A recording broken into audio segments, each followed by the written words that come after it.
Ya, saya mau langsung lanjut ke Mas KS. Mas KS, ketika Mas KS di klinik itu, memang kliniknya ini khusus untuk aborsi atau ada kayak pelayanan kandungan pada umumnya gitu sih, Mas? Kalau saya lihat sih kayaknya khusus ya Mbak. Karena kalau ngelihat, kalau yang saya ingat, ngelihat dari yang datang, ya termasuk saya gitu, nggak yang emang buat ngecek kandungan, tapi nggak tahu sih aku salah. Tapi kayaknya sih enggak. Nah, Mas, kayak setelah proses aborsi itu kan prosesnya tadi cepet ya katanya antara 10 sampai 15 menit ya. Betul. Setelah selesai, setelah pulang itu dikasih lagi nggak panduan, mungkin ada suruh kontrol medis atau suruh ngapain lagi nggak waktu itu? Dikasih obat terus sama dikasih tahu kalau seminggu itu ketika dites pasti masih positif. Jadi jangan kaget gitu. Nanti dicek lagi 2 minggu, kalau 2 minggu masih positif juga baru diminta balik lagi. Terus kalau memang dalam sebulan itu kan masih berdarah ya, dalam sebulan itu masih berdarah, ternyata lebih dari sebulan masih berdarah, balik lagi ngecek. Itu aja dikasih. Oke. Gitu. Ya, kita mau sapa dulu, ada di Reskrimum Polda Metro Jaya, Kombes Pol Tubagus Ade Hidayat. Selamat pagi Pak Tubagus. Selamat pagi Mbak Vita. Ya, Pak Tubagus, pagi ini kita ingin tahu informasi terbaru Pak, perkembangan penyelidikan mengenai dibongkarnya praktek aborsi ilegal ini seperti apa? Kalau pengembangan penyidikan masih seperti yang kemarin saya sampaikan, dan kemarin kurang lebih kita sudah melakukan rekonstruksi ya, untuk menentukan, untuk menjelaskan tentang peran dari masing-masing tersangka sesuai dengan berita acara pemeriksaannya. Di situ untuk menggambarkan satu situasi bagaimana tahapan peran dari masing-masing tersangka untuk kelengkapan berkas perkara kita. Nah, dari hasil rekonstruksi kemarin nih Pak, sudah ada fakta baru nggak soal peran-peran itu, atau peran-peran mereka ini seperti apa sebenarnya Pak? Ya itulah makanya fungsinya rekonstruksi adalah untuk menentukan peran-peran itu tadi. Apakah ada yang tergambar di sana, tergambar siapa medisnya, siapa penerima tamunya, siapa yang mengantarkan, bagaimana pengecekan pendahuluannya, kemudian bagaimana cara menghilangkan janinnya dan lain sebagainya.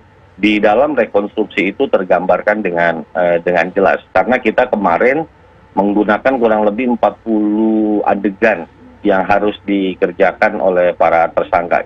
Ya.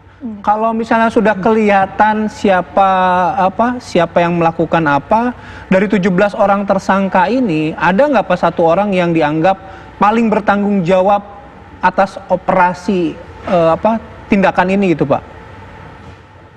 Semua tersangka punya peran dan tanggung jawabnya masing-masing. Tanggung jawabnya masing-masing sesuai dengan perannya. Sebagai contoh, kalau misalnya kita mau tanya siapa yang paling bertanggung jawab di situ, dalam struktur organisasi, maka yang bertanggung jawab itu adalah Dr. S.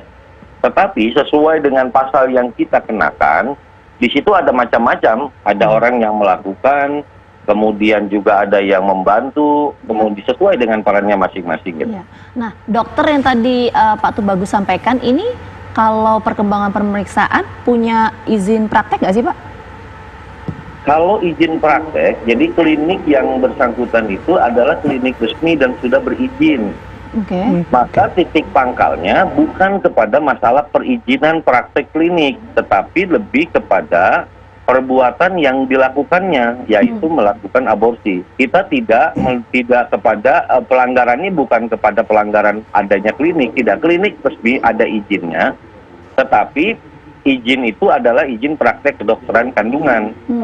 Nah, yang menjadi titik pangkalnya adalah bukan perizinan kliniknya, tetapi perbuatan aborsinya yang menjadi titik pangkal dari penerapan hukum pidana kepada para tersangka. Perbuatan aborsi ini kemudian ada 2.638 ya, janin informasinya. Ini kalau hasil rekonstruksi dikemanakan Pak?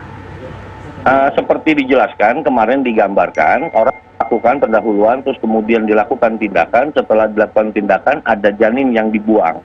Janin yang dibuang ini perilakunya berbeda. sesuai dengan kondisi janinnya. Untuk janin yang masih sangat muda, itu masih berbentuk gumpalan darah, kemudian dibawa dan kemudian untuk menghilangkannya itu dilarutkan dengan menggunakan satu larutan kimia, kalau tidak salah asam sulfat. Terus kemudian dia akan menjadi larut dan kemudian cairan larutan tersebut dibuang melalui kloset. Sedangkan untuk yang sudah berbentuk bayi yang tidak bisa dilarutkan oleh larutan kimia tersebut, itu dituntaskan, dihabiskan melalui proses pembakaran di lantai 3. Di sana sudah ada cerobongnya juga itu untuk melakukan pembakaran. Dan kalau kita mau melihat ke TKP itu tempatnya nyata sekali terlihat bekas-bekas pembakaran yang ada dilakukan di cerobong atas di lantai 3 daripada tempat klinik tersebut. Oke. Dari 2.638 janin ini kalau tidak salah ini yang tercatat 1 tahun terakhir, betul ya Pak? Padahal sebenarnya praktek ini sudah berlangsung 5 tahun, benar Kak? Perlu dibedakan, yang pertama izin prakteknya itu sudah berizin 5 tahun yang lalu. Kemudian apakah selama 5 tahun itu melakukan aborsi, penyidik memiliki data 1 tahun belakang Pak. Tidak berarti bahwa 4 tahun ke belakang tidak melakukan praktek aborsi, tidak berarti demikian. Hanya saja penyidik itu senantiasa berdasarkan kepada data dan fakta. Nah, faktanya yang kita temukan adalah 1 tahun ke belakang, dari mulai tahun 2019. Pertanyaannya, apakah dari sejak berizin sampai dengan tahun 2018 itu tidak melakukan praktek aborsi? Saya belum bisa memastikan dan ini perlu pemeriksaan lebih lanjut. Namun berdasarkan data yang ditemukan di TKP yang merupakan alat bukti itu sejak 2019 bulan Januari sampai dengan April. Nah itu 2.638 kalau tidak salah. Kalau 2019 itu yang tadi dipegang oleh pihak kepolisian. Nah dari 17 tersangka ini siapa yang menginisiasi akhirnya ada praktek aborsi ilegal ini Pak? Yang menginisiasi, ya yang mempraktekkan, yang paling bertanggung jawab adalah yang tertera di papan itu. Karena dia yang harus bertanggung jawab terhadap pelaksanaan daripada klinik tersebut. Dan yang memiliki keahlian, ditinjau dari yang memiliki keahlian adalah dokter S tersebut. Ini praktek, meskipun ini sudah 5 tahun, tapi belum tahu ya Pak ya, ini praktek aborsinya ini dilakukan apakah setahun terakhir atau tidak. Tapi sejauh ini keuntungan yang bisa diraup oleh para pelaku ini berapa Pak? Kalau keuntungan memang bervariasi, kita menggunakan asumsi berdasarkan dari, bukan asumsi, kita menggunakan data dari data keuangan yang ada. Jadi masing-masing sudah mendapatkan porsi keuangannya masing-masing, dokter berapa, bidan berapa, perawat berapa, calo berapa, dan lain sebagainya. Setelah semuanya itu dibayarkan kepada masing-masing, kurang lebih itu sekitar 70 sampai 80 juta 1 bulan, tetapi semuanya para pelaku itu sudah mendapatkan hak sesuai dengan gaji dan juga perannya masing-masing. Baik, Pak Tubagus, ini kan juga kami sebelumnya wawancara dengan seseorang yang pernah mengantar kerabatnya gitu ya di wilayah yang sama, namanya Mas KS, tapi kami samarkan juga nama dan juga suara berdasarkan kesepakatan kami. Nah, kalau Mas KS ini cerita dulu cari informasinya di internet, kemudian dihubungi nomor teleponnya, ternyata yang dia temui adalah calonnya, baru dia diajak ke klinik. Nah, apakah praktek 4 tahun lalu juga masih serupa Pak dengan apa yang temuan polisi saat ini Pak? Kalau untuk yang kami tangani saat ini, itu tidak kami temukan di dalam penggunaan jasa internet atau juga menggunakan calo yang sifatnya biasa, manual. Saya tidak menemukan tempat praktek ini dijual melalui jasa internet untuk melakukan aborsi.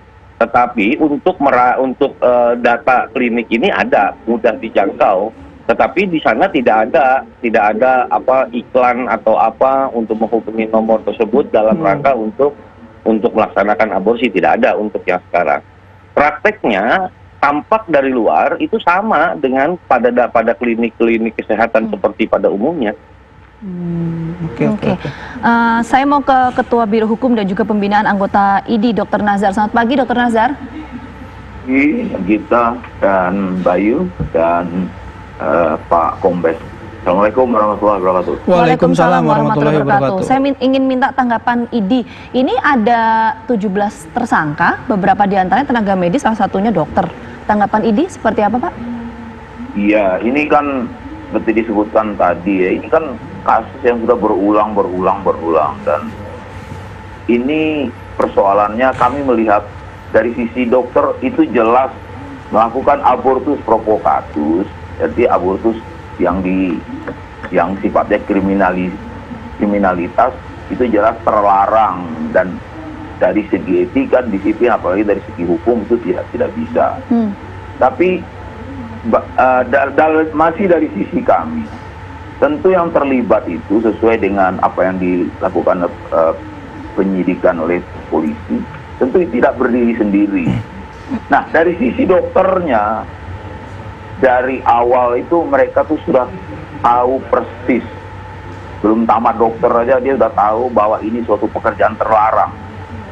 Nah, dari segi sosialnya, ini kan juga suatu pekerjaan yang manis, dan pekerjaan ini dilakukan tidak bisa berdiri sendiri. Kita udah lihat tadi, ada calo, ada yang mengantar, ada kontak dan segala macam. Salah satu diantaranya memang finalisasinya, eksekusinya dilakukan oleh dokter. Tentu yang berizin.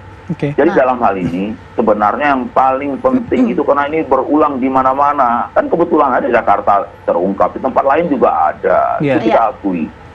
Itu sudah lebih baik. Ada satu masalah yang menjadi. Dr. Nazar, boleh nggak dielaborasi nanti masalahnya? Karena kami harus jeda dulu ya. Ngobrolnya nanti kita sambung lagi ya. Baik. Baik. Kami akan kembali sesaat lagi.